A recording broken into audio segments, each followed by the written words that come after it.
How's it going? I'm Jared Gillis. Welcome to another All About RVs. Today we're going to be talking about 3 things that we don't have on the RV that we wish we could travel with. The things that we are talking about today, number 1 on our list is going to be our hard shell kayaks. The good thing is this one has a couple of other options so that you can still get out on the water. But that hard shell kayak, it's really hard to replace and would be number 1 on my list for watercraft with the RV. The nice thing about the hard shell kayaks is you can just get out on the water fast. You don't have to air it up, you don't have to unfold anything. It's just easy to drop in the water and they feel secure. But the thing that I like most about the hard shell kayaks is how they cut through the water. They cut through the water different than an inflatable. It just feels like it's a little bit more easy to control in the water, a little bit easier to go faster when you're wanting to get from point A to point B. So on the water, I would prefer the hard shell kayak.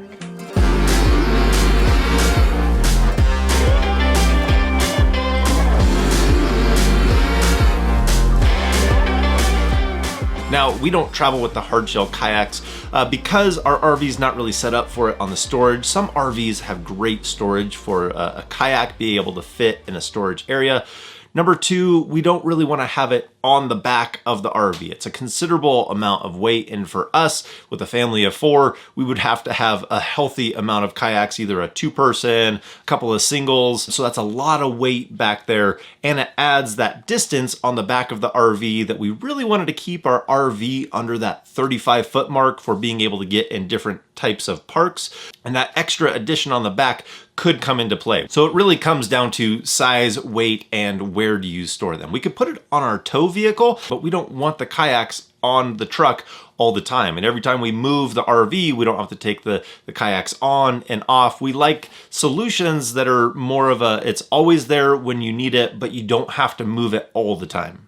We have a saying, everything has a home, don't put it down, put it away. It helps things stay decluttered in and around the RV. So for our solution, because we love getting on the water, is we do the inflatable paddleboard. We picked that over the budget inflatable kayaks because the paddleboards seem to glide on the water better, give you more of that feeling of what a hard-sided kayak would feel like on the water. So we've picked these up as we've traveled. One of ours is a 2-person paddleboard. So it's a little bit more expensive, but the experience is very good on there. We bought a couple of seats to go on there, and it's a great solution for our family to be able to get on the water. But there is another solution out there that I would love to be able to try out, which is the Oru Kayaks. Now, they are definitely more expensive. They're like an origami kayak that you can fold up and unfold. It would be nice in a lot of circumstances to have something that wasn't inflatable, like when you're going through weeds or if there's shallow rocks around. It would be nice to not have something inflatable that you're concerned about popping, or when you're down in Florida and there's gators around.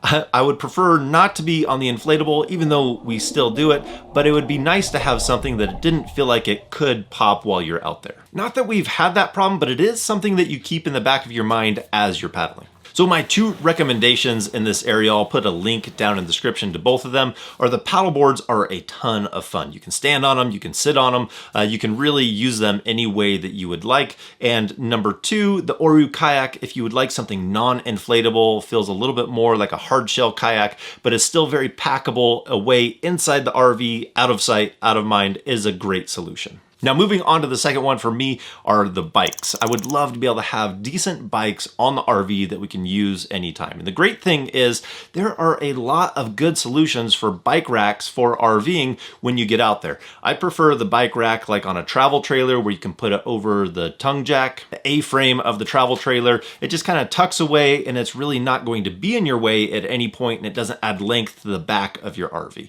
Now, the twofold problem that I have with this is I don't really have a great bike. I got to use family's bike when we were around family, and it was a blast getting to use that bike, and it really ignited in me that I wanted to have a bike again.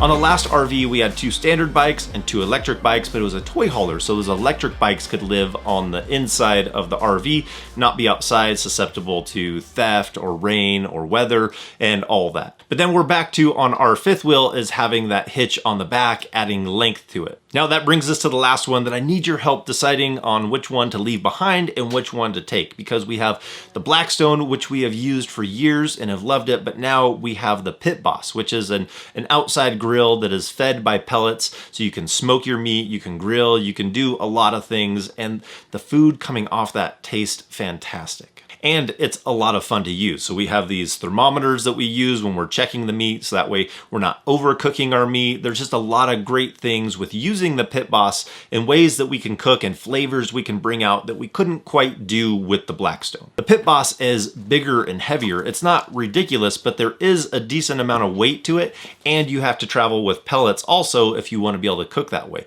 And we also have the table to be able to set it on. This table we've had for years, and it has been fantastic. I would recommend this table. I would buy this table again because it works so well for RVing.